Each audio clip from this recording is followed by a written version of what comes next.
Futuresdagi likvidatsiyalarga qarab, men $300 ishlab oldim. Qanday qilib qilganimni men sizlarga hozir ko'rsatib beraman.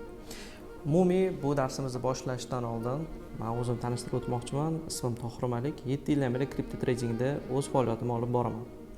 Do'stlar, asosan biz spot savdoda ishlaganligimiz uchun futuresdagi savdolar ham bizga juda ham qiziq. Nimaga? Biz u yerda savdo qilmaymiz. Biz faqatgina kim qayerda likvidatsiya bo'lganiga qarab turib, o'z savdolarimizni ochamiz. Va bizni qiziqtirib turgan narsa bu short pozitsiya ochgan odamlar, ya'ni narxi tushishiga bitta futures savdo ochgan odamlarda likvidatsiya bo'lishi. Umumiy likvidatsiya o'zi nima yoki-da spot savdo bilan futures savdo nima farqi bor? Keling shuni oldin tushunib olamiz. Spot savdo nima? Spot savdo, mana misol uchun qo'limdagi nima? Apple iPhone. Hop, buni narxi misol uchun $500 bo'lishi mumkin. Men buni olyapman. Mani maqsadim buni misol uchun $500 dan qimmat bo'lganda sotish. Agarda iPhone narxi men sotib olganimdan keyin, misol uchun yanada pastga tushib ketib qoladigan bo'lsa, ya'ni misol $400 bo'lib qoladigan bo'lsa, hech nima qilmaydi. Men faqatgina narx bo'yicha zarar qilgan bo'laman, lekin iPhone meni qo'limda baribir ham qoladi. Xo'p, future savdolar qanaqangi? Future savdolarda narx pastga tushishiga ham va narx ko'tarilishiga ham narxga savdo ochiladi va albatta u yerda kredit yelka bo'ladi. Ya'ni siz u yerda bir narsani aktivga egalik qilmaysiz. Misol uchun nima bo'lyapti? Deylik, ikki kishi uchrashdi. Kimdir aytayapti, iPhone narxi tushib ketadi deyapti. Misol $400 dan pastga. Kimdir aytayapti, iPhone narxi yo'q, nabarat ko'tariladi deyapti. Birja bu ikki kishini ko'rgandan keyin davay, kim ko'tarilishiga kim pul tikadi, kim tushishiga kim pul tikadi. O'rtada garov qilib turib, shartnoma sifatida bularda savdolarni amalga oshiradi. Xo'p, buni agar qaraydigan bo'lsangiz va mantiqqa ahamiyat beradigan bo'lsangiz, bu yerda bookmaker, ya'ni qimorxonani o'yini ketyapti. Trading qimor emas, lekin future savdolar bu qimor hisoblanadi. Sababini hozir men sizga aytib o'taman. Tasavvur qiling, bizda Barselona va Real Madrid o'yini bo'lyapti va o'rtada qimorxonaga odamlar kelib turib pullar tikishyapti. Barselonani yutishiga misol uchun $1000 pul tikildi, Real Madrid yutishiga esa $10,000 pul tikildi. Koeffitsient esa 1:1, ya'ni $1000 tiqqan odamlar $2000 oladi, 10,000 tiqqan odamlar $20,000 pul olib chiqib ketishi kerak. Endi sizga savol. Qaysi komanda yutadigan bo'lsa, uni pulini qimorxona qilib berish osonroq? Barselona yutsami yoki Real Madridmi? Savol sizga. Izohlarga yozib keting. Albatta to'g'ri javob bu Barselona yutadigan bo'lsa. Chunki Barselona yutadigan bo'lsa, Real Madridga pul tikkan odamlar, ya'ni $10,000 pul tikilgani bookmaker, ya'ni qimorxonaga o'tib ketadi va o'shaning ichidan $1000 da nima qiladi? Tikilgan pul, ya'ni Barselonaga tikilgan pulni o'ziga qaytarib, ustiga yana $1000 qilib qaytarib beradi. Future savdolar ham xuddi shunaqangi ishlaydi. Qaysi tarafga ko'p pul tikilgan bo'lsa, o'sha tarafga qarab turib narx yurmaydi. Mantiq juda ham oddiy. Misol uchun, Bitcoin narxi tushishiga hamma narxi tushadi turib pul tikadigan bo'lsa va misol uchun bir 10 kishi Bitcoin ko'tariladi turib bitta misol uchun pozitsiya ochadigan bo'lsa, future savdolarda bu yerda qimorxonani rolida kim bo'lyapti? Birja bo'lyapti, ya'ni Binance birjasi bo'lyapti. Nima qiladi? Spot savdo orqali bu narxni Bitcoinni talab yaratib, narxini oshirib, futuresda, ya'ni short pozitsiya ochganlar, ya'ni narxi pastga tushishga ochadiganlarni likvidatsiya qilib, va long ochganlarga, ya'ni Bitcoin narxi ko'tariladiganlarga shunchaki pulni qilib beradi. Mantiq juda ham oddiy. Siz o'ylagandaqangi qiyin emas.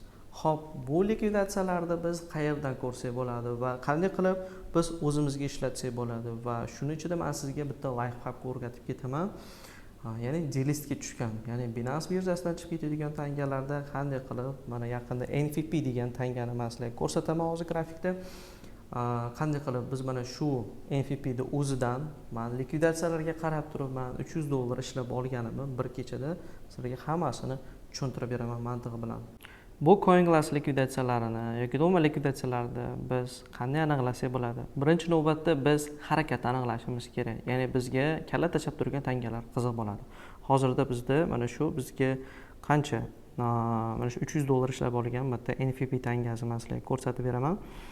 Ya'ni bu NFP tangasi, NFP tangasi nimaga bunaqangi o'zi ko'tarilib ketdi? Agar hozirgi ahamiyat beradigan bo'lsangiz, bitta umumiy boshqa birjalarda, lekin Binance birjasida 700% ko'tarilib ketgan. Mana bu grafikda ko'rib turgan bo'lsalaring bu narsani.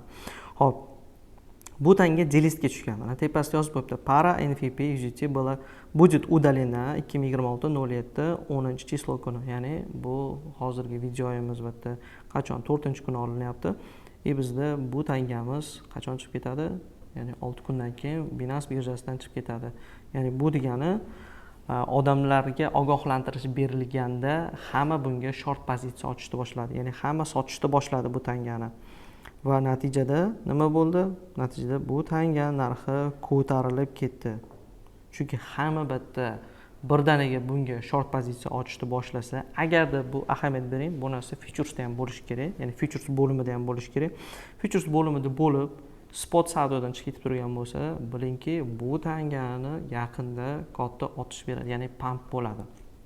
Xo'p, NFP hozirda ham yomon holatda emas. Misol uchun uni narxi pastga tushib yotibdi.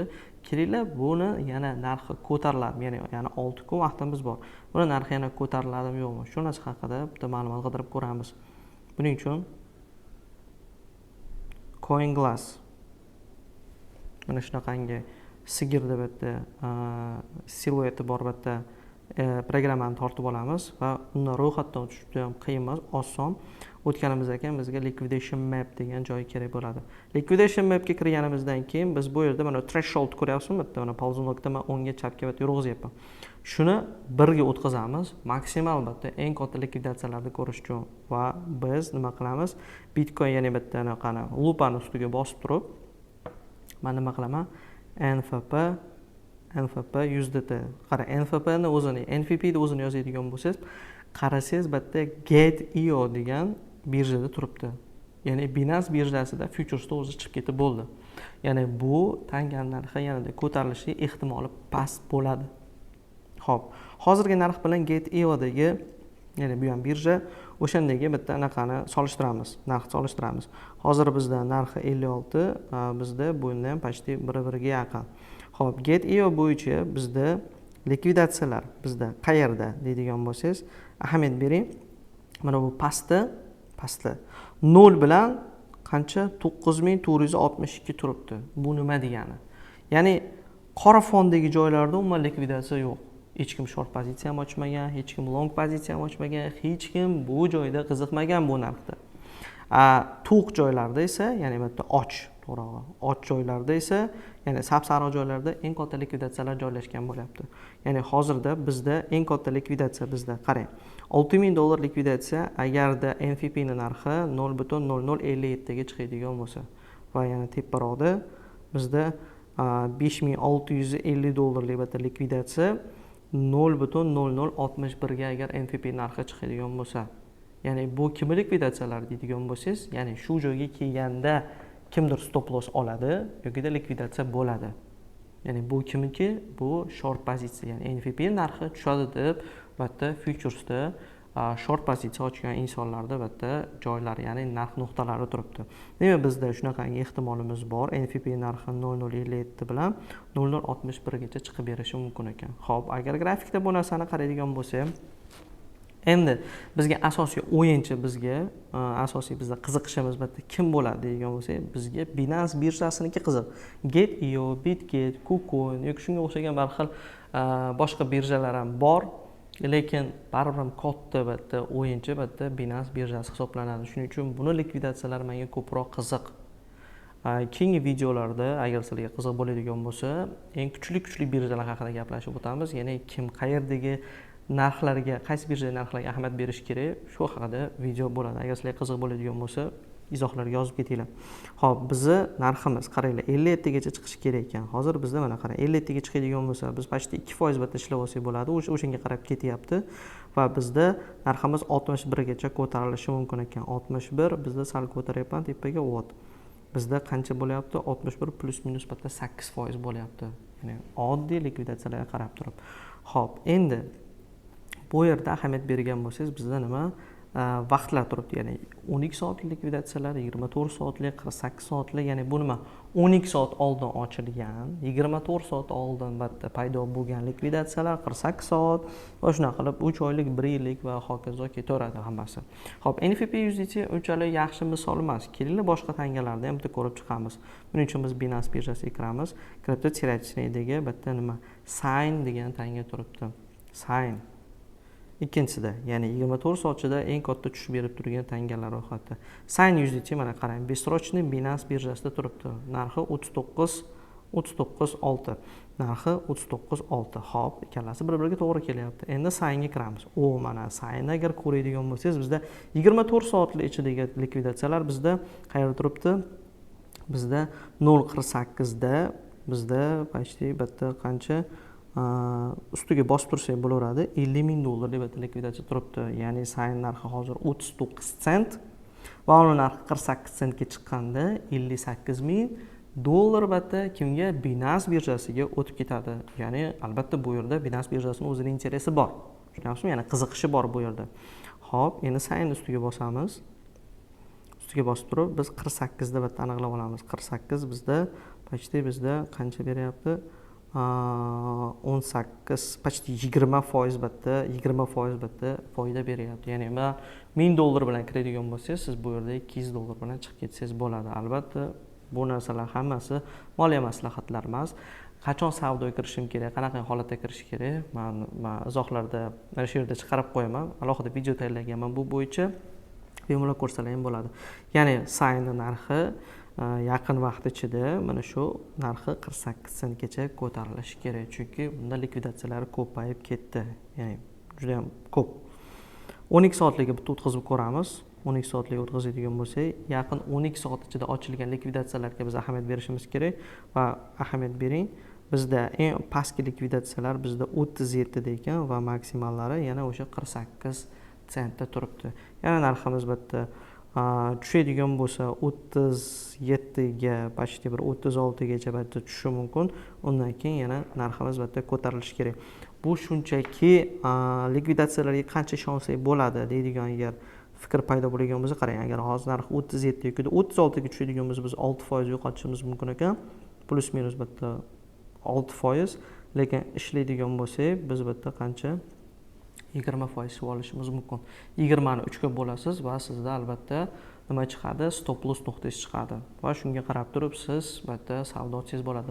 Xo'p, bu likvidatsiyalarga qanday qilib ishonsak bo'ladi? Qanchalik o'zi bilan to'g'ri ishlaydi deydigan bo'lsangiz, iloji boricha qisqa likvidatsiyalarda olganingiz yaxshi. Ya'ni maksimum bitta 1 haftalik, ya'ni 1 hafta oldin paydo bo'lgan likvidatsiyalarda olsangiz yaxshi bo'ladi. Nimaga deydigan bo'lsangiz, tasavvur qiling, misol tariqasida agar siz future savdogar bo'lsangiz, deylik short pozitsiya ochib qo'ygansiz, narx pastga tushdi-da, qaytib ketyapti. Ya'ni siz kirgan nuqtangizgacha bitta qaytib boryapti. Bunaqa holatda, deylik bitta bir 70% odam o'z pozitsiyasini yopib qo'yadi. Ya'ni bu likvidatsiyalar paydo bo'ladi, bir yo'q bo'lib qoladi. Sababi bu yerda odamlar savdosini ochadi yoki yopadi. Ya'ni bunga 100% ishonib qolish kerak emas. Bu qanaqangi instrument, ya'ni qurol deydigan bo'lsangiz, tasavvur qiling, siz cho'ponsiz. Adirda qo'y boqasiz. Ertalab turdingizda qo'ylaringizni yig'dingiz, misol uchun, endi men bilmayman qanaqangi bo'ladi. Yig'dingizda, ne qarayapsiz, hech qayerda o't yo'q. Endi sizga kimdir bitta aytayapti, mana shu tarafga yursang deyapti, shu yerda ko'kalangzor bor deyapti, o'sha yerda borib o'tlatsang bo'ladi qo'ylaring deyapti. Ya'ni siz bu yoqdan bu yoqqa borib yurmaysiz, siz mana shu направление, ya'ni mana shu tarafga qarab ketasiz. Yoki o'rmonda adashib qoldingiz, ham yo'q daraxt. Qayerda shahar, nima deydi, g'arbgami, sharqami, qayerga yurishni bilmaysiz. Nima qilasiz? Siz daraxt ustiga chiqasiz. Siz bu tarafga qarab ketishingiz kerakligingizni bilasiz. Ya'ni bunisi tarafda, deylik, u shaharda qanaqadir bir olovlar yonib turibdi yoki bir nima, xullas tirik qolish uchun kerak bo'lgan narsalar ko'rindi. Va siz o'sha tarafga qarab yurasiz. Ya'ni bu likvidatsiyalar bizga magnit vazifasini bajarib turib, narximizga bizga yo'l ko'rsatgich sifatida bitta keladi. Ya'ni siz buni boshqa o'zingizning shaxsiy strategiyalaringizga to'g'rilab turib ishlatsangiz bo'ladi. Menimcha CoinGlass yoki umuman likvidatsiyalar bo'yicha hech qanaqangi savollar qolmadi. Agar savollar qolgan bo'lsa, izohlarga yozib keting. Hammasiga albatta shaxsan o'zim javob berib o'tib ketaman. Bu videoni mana ko'rdingiz. To'g'rimi? Ko'rdingiz va qanaqadir albatta foyda oldingiz. Albatta bu foyda olganingiz uchun men hech qanaqangi pul talab qilmayman. Sizdan ketadigan narsa bu videoga like bosib, iloji boricha shu misol uchun tradingni foydaga chiqarmay turgan do'stingizga yuborib qo'ying. Albatta foyda bo'ladi.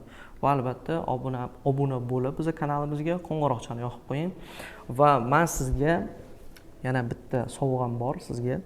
Qanaqangi sovg'a deydigan bo'lsangiz, mana har xil o'quv bo'yicha o'sha trading kurslarini o'qish uchun bitta har xil bitta o'quv markazlariga borgansiz yoki ularda Telegramda adminlarga yozgansiz, to'g'rimi? Va sizga palon narxlarda aytishgan. Ya'ni o'qishimiz misol uchun $500, $1000, $20,000, $30,000. Xo'p, juda ham katta summalar aytishgan, to'g'rimi? Ya'ni siz tradingni boshlashingizga qanaqadir bitta moliyaviy bitta to'sqinlik bo'ldi. Bu narsani men yechimini topdim. Men sizga yechim beraman. 10 kun, kuniga 2 soatdan test trade degan loyiha e'lon qilganman. Onlayn tarzda men sizga kripto tradingni barcha kir-chikirlarini va albatta mana shu strategiyani men sizga o'rgatdim. Bunga yana qo'shimcha qanaqangi strategiyalar qo'shsa bo'ladi? Yani likvidatsiyalarni o'zi emas, boshqa narsalarni o'sha shamlar bilan ishlashdi. Xullas, sizni tradingda foydaga olib chiqadigan barcha narsalarni men sizga o'rgatib boraman. Bu narsani men ancha oldin o'ylab kelganman va mana bajardim bu narsani. Ya'ni chiqardim. Test trade loyihasi уже tayyor, tez kunda boshlanadi. Agarda siz bu videoni misol uchun hozir 2026-yilda olinyapti. 7-oy. Ilk 2030-yilda yoki 2027-yilda ko'rib turgan bo'lsangiz va test trade loyihasi sizga qiziq bo'lgan bo'lsa, ya'ni bu yerda test trade nimaga ketadi? Mana mashina sotib olmoqchisiz, to'g'rimi? Avtosalonga borasiz. O'sha mashinani sotib olishdan oldin siz uni minib ko'rasiz, to'g'rimi? Tradingda ham xuddi shunaqangi. Ya'ni qimmat kurslarda o'qishdan oldin siz bu soha sizga to'g'ri keladimi, yo'qmi? Haqiqatan siz foyda qila olasizmi, yo'qmi? Men sizga shu narsani ko'rsatib beraman. Agar men sizga foyda olib chiqa olmasam, men bu soha sizga to'g'ri kelmaydi. Agar siz real foyda qiladigan bo'lsangiz, mayli men o'quv kurslarini o'qimang, ya'ni davom ettirmang. Boshqa o'sha siz xohlab turgan traderda ta'limida o'qing, farqi yo'q. Lekin siz tradingni o'zingiz sinab ko'ring. Do'stim, mana shu narsa men sizga ko'rsatgan narsamni agar siz Binance birjasida sotib olish, sotish, stop loss, take profitlar qo'yishni agar biladigan bo'lsangiz sinab ko'ring va test trade loyihasiga qatnashing. Narxi qanaqa? Misol uchun, mana narxini aytmadingiz yoki adminlarga yozib bilib olishim kerakmi? Yo'q, do'stim. Pablo Escobar kokain narxlarini radioda aytgan. Mana men sizga shu narsani narxini aytaman. Hop, buni narxi atiga $30. Nimaga bunaqangi arzon? Kuryerlar ham qatnasha olsin. Taksistlar, maktab o'quvchilari, o'qituvchilar. Xullas, barcha uchun qulay qilib turib, mana shu narxni chiqarganman. Agar test trade loyihasida qatnashmasangiz ham, mana shu videoga like bosib, obuna bo'lib, qo'ng'iroqchani yoqib qo'ying. Keyingi safar men sizga bundan-da yana foydali darslarni chiqarib boraman. Rahmat. Agar siz test trade loyihasida qatnashmoqchi bo'lsangiz, izohlarda Telegram administratorimizni linkini qoldiraman. Rahmat.